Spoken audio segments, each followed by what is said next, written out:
It's the real news. I'm Aaron Mete. Amid rising tensions, the U.S. and North Korea are both making threats. In a visit to South Korea, Vice President Mike Pence said while the U.S. prefers peaceful means, all options are on the table. And I'm here to express the resolve of the people of the United States and the President of the United States to achieve that objective through peaceable means, through negotiations, but all options are on the table. A top North Korean official says the country's army is on maximum alert and is prepared to, quote, launch merciless military strikes against the U.S. aggressors, unquote. It's the latest salvo in a growing nuclear standoff. A recent North Korean missile test led the Trump administration to move a U.S. Navy force into the Korean peninsula. Last week, North Korea warned of potential nuclear war.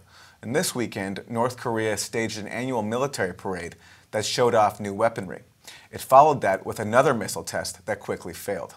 So where is this headed? Well, joining us is Colonel Lawrence Wilkerson, retired U.S. Army soldier and former Chief of Staff to Secretary of State Colin Powell. He's an adjunct professor at the College of William & Mary, where he instructs on U.S. national security. Colonel Wilkerson, welcome. Thanks for having me. So Vice President Pence saying today that the era of strategic patience is over. That, along with a series of bellicose messages from President Trump's Twitter account. Where do you see this going? I really am alarmed when people make statements like that without the diplomatic finesse to deliver them properly. Strategic patience, as it were, has produced no war on the peninsula since 1953. That's a pretty darn good record. So I don't know what he means by the period of strategic patience is over. I'm prepared. I think most Americans, and I know most Republic of Korea citizens, that is South Korea, are prepared to be patient forever if there's no war in that forever. I believe it was the National Security Advisor, McMaster, who said this weekend that the status quo is not tenable. You have the situation where North Korea is armed with nuclear weapons and threatening its neighbors, so a new course is needed, also pointing to previous agreements with the regime not working out. How do you respond to that?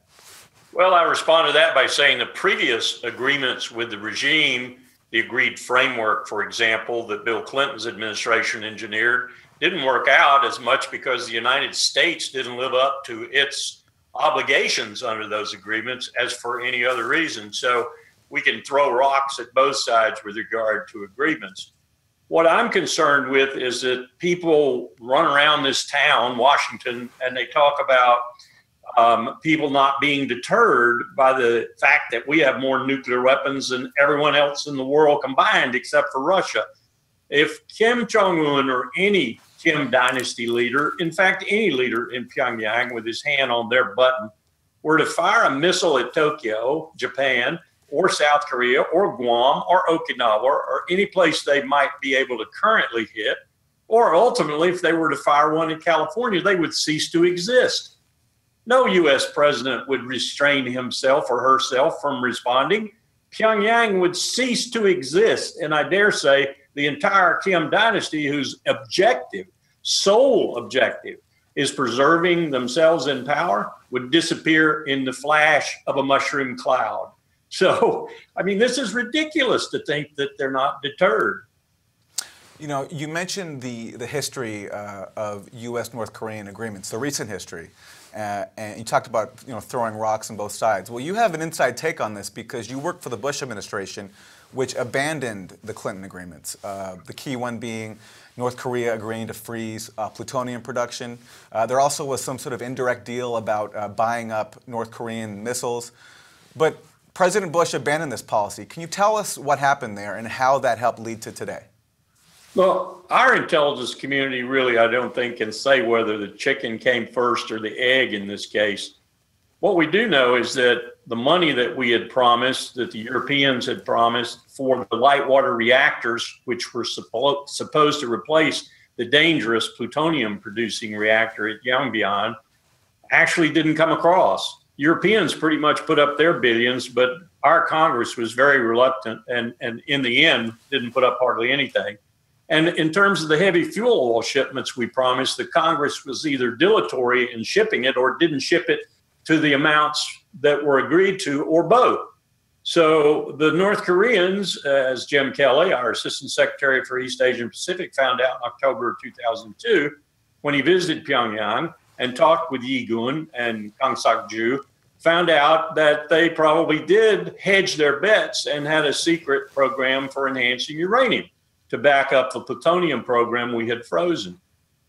Whether they did that because we weren't living up to our end of the deal or they did that to hedge their bets is still a question, I think. But either way, let's just look at that. We had frozen the most dangerous aspect of their program at Yongbyon, reprocessing plutonium, making a plutonium-based bomb. So we had at least eliminated half of it.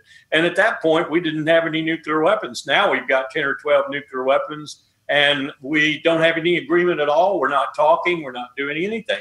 So the negotiations of the past, even if they only half worked, they worked a whole lot better than the non-negotiations of, say, my administration after October 2002. So let me ask you, I mean, this is speculation, but do you think if President Bush had lived up to Clinton's commitments and also perhaps not put North Korea on the infamous axis of evil, whether you think North Korea would have nuclear weapons today?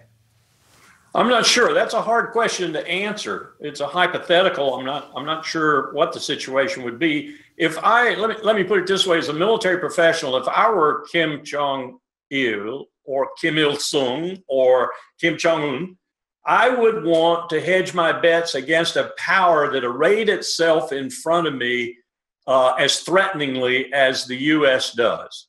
If I look out from Pyongyang, now I'm trying to be empathetic. I'm not condoning the Kim dynasty or anyone in North Korea. I'm simply saying I'm being empathetic. I'm looking out from Pyongyang into the Atlantic or the Pacific. I'm looking out across the inland seas. I'm looking down at the ROK, the Republic of Korea. I see 600,000 highly trained ROK troops.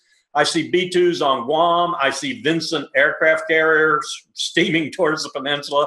I see all this threat to me. I'd want a nuclear weapon too.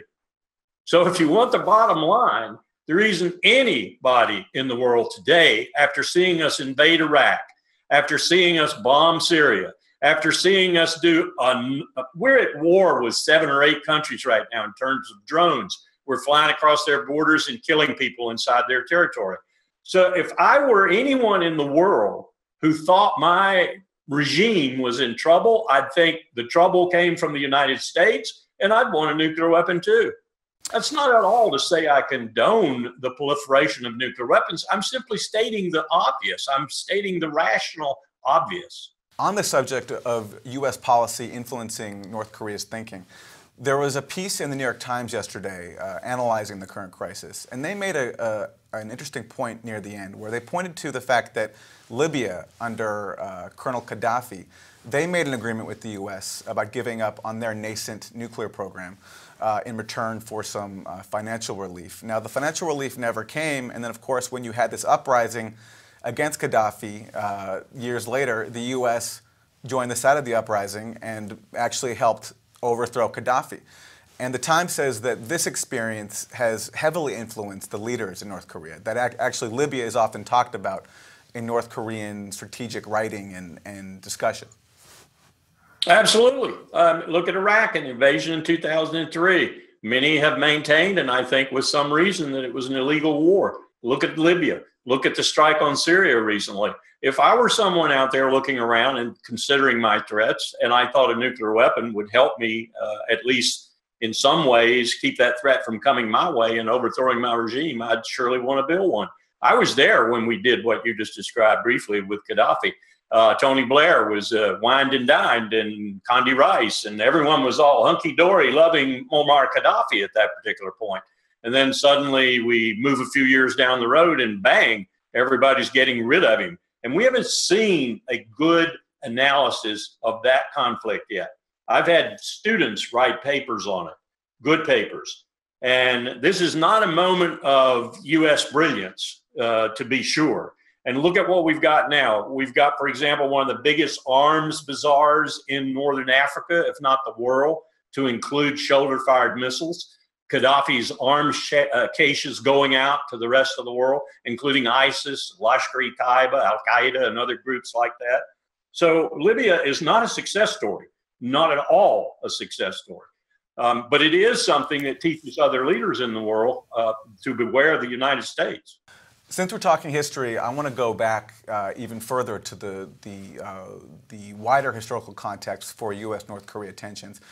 We often don't hear about the impact of decades of U.S.-North Korean tensions, and specifically the Korean War going back to the 1950s. And I want to read you a quote from Air Force General Curtis LeMay, who headed the Strategic Air Command during the Korean War. He said, over a period of 3 years or so, we killed off, 20% of the population. And Dean Rusk, who was later Secretary of State, he said the U.S. bombed, quote, everything that moved in North Korea, every brick standing on top of another. Talk to us about this context that we often don't talk about. Well, this was a really bloody war. There's no question about it. The North invaded the South. The South responded by retreating all the way to Busan. The United States was ill prepared for the war and so joined them in that retreat, and then held out at Busan until Douglas MacArthur, of course, conducted the brilliant amphibious invasion at Incheon, and we cut off the North Koreans, and then we pursued them all the way to the Yalu, with Douglas MacArthur saying no Chinese will enter the war, telling Harry Truman that on Wake Island when they met. And then the Chinese intervened with some 300,000, quote, volunteers, unquote. And then the casualties really mounted as we fought 3 years of bloody stalemate, finally coming to an end at approximately the same point we started. But we had preserved South Korea. And that was a great deal. It turns out that South Korea is one of the few, if not the only, major country in the world that has gone from being a debtor nation to a creditor nation in one generation and is a flourishing democracy now. So in the long run, that turned out all right for South Korea. But for the other millions of Koreans north of the DMZ, it put them in the so-called hermit kingdom. And it gave them, as you said, these memories of the times when the Chinese intervened, the United States was on their territory. You even had Douglas MacArthur recommending that nuclear wastes be sowed all across North Korea in order to make it unpalatable and to keep the Chinese out and so forth. Yeah, the history is a long, bloody history, but the history since that 1953 truce agreement, peace agreement, it was not, but truce, ceasefire, and we still have the war condition going on. Look at the DMZ; it spans the country right now, at the point where we stopped. We have a lot of bitter feelings on both sides. I think most people probably couldn't tell you what those feelings were really about today on either side. In the North, the people were kept so poor and so ill-fed and in such conditions of poverty that the regime holds on by essentially keeping them worshipful of Kim and not eating very much. In the South, you have this robust, dynamic, successful economy. I think if you were to leave the situation alone, that is to say a great power like the United States, or for that matter, Japan or China, were not making it different every day by the very shadow of their power, you would probably already have North and South having worked out reconciliation. You'd have unification, and the capital would be Seoul, not Pyongyang. And you'd have a whole bunch of Koreans in the North joining a whole bunch of Koreans in the South and becoming a very dynamic economy over time, a generation, let's say, and maybe even giving China some competition, which is one reason why I think China likes that buffer zone between it and that very prosperous, economically vivacious South Korea. Yeah, on the issue of buffer zone, I mean, we often forget that there are 28,500 U.S. troops in South Korea. So that would seem to be an incentive for China to keep North Korea as its ally, even though it causes it a lot of problems. You put your finger on something there. I would suspect, even let's just hypothetically think for a moment about a collapse scenario, which I've done as a strategist in the Army, and we even war planned one of the war plans off of this. Let's just say that all of a sudden the Kim dynasty is no more, that this Kim is the last one, for example, which incidentally, a lot of more conservative South Koreans believe. Let's say it collapses and the generals take over. Well, the first thing I would think China would do would probably be to move some of those forces it keeps up there on the border, the Yalu, into North Korea, say 15, 20 kilometers, and establish a buffer zone. And then make that another DMZ, or like a DMZ, between what would then become a ultimately reunified Korea and the Chinese border. The only thing that might preclude that, and the Chinese might withdraw their troops and not declare a buffer zone, is if once unification occurred, the United States left the peninsula entirely. You may have seen Doug Bandow's article recently where he suggested that we ought to leave the peninsula. I'm not sure Doug's not onto something. U.S. presence there is no longer required, really, for checking China, as we say, or for doing the kinds of things we say we have to do with proximity. We can fly B-2s from Missouri. We can do most of the things we need to do from internal to the United States. So this $70 billion a year we're spending on over 800 bases overseas every year has got to stop sometime. And we might have a situation that was strategically more palatable, more peaceful, and more stable if the United States were not on the peninsula than what we have now with the United States being on the peninsula. That's something that ought to be looked at and ought to be analyzed. I want to play the comments of former Defense Secretary William Perry about North Korea. This is what he said. I think this is the time for some creative diplomacy. Paradoxically, the dangerous situation we're in right now has created the environment in which now diplomacy actually might be successful. Colonel Wilkerson, what do you make of what he said, and what do you make of the prospects for talks? I mean, people often look to the North Korean regime and say this is the worst government in the world, so how can we talk to them? Well, Bill Perry's pretty smart. Bill Perry and I were the two characters, if you will, on the U.S. side in the last Pyongyang simulation we ran in Seoul.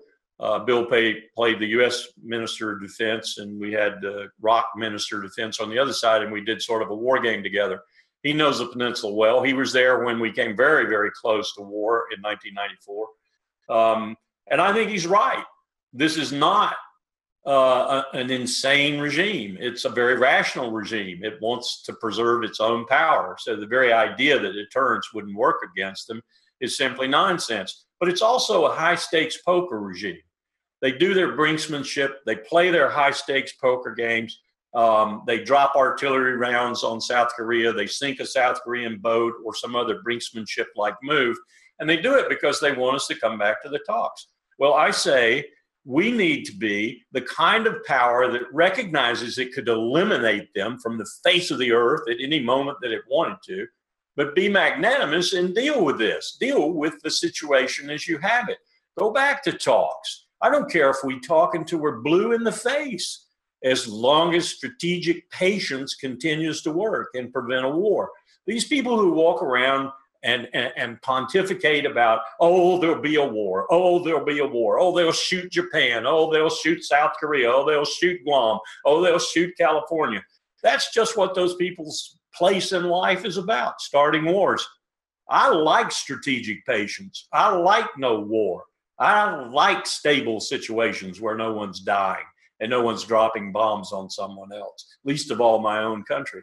So I don't see any problem with talking again. And I hope, I don't have a lot of hope with this administration of amateurs, but I do hope that what Trump is seeking is high ground in the eventual talks that he will conduct. I hope that he revivifies the five-party talks. I hope that we talk to the North Koreans. My goodness, we couldn't even talk directly to the North Koreans during the five-party talks with George W. Bush because Dick Cheney wouldn't allow it. So if we had meaningful talks and we offered something meaningful to the North Koreans in those talks, we would not get a non-nuclear North Korea. We're beyond that. They're never going to give up their nuclear weapons. But we might get a situation where the North and the South were talking to each other more regularly, dealing with each other more regularly. We back out of the situation, sort of, and you wind up with an agreement within a generation or two, talk about strategic patience, that brought the peninsula together and brought it together, as I said, with the capital Seoul and not Pyongyang, which I think is inevitable. In this scary situation, we'll leave it there with that hope. Colonel Lawrence Wilkerson, former Chief of Staff to Secretary of State Colin Powell, thanks as always for joining us. Thanks for having me. And thank you for joining us on The Real News.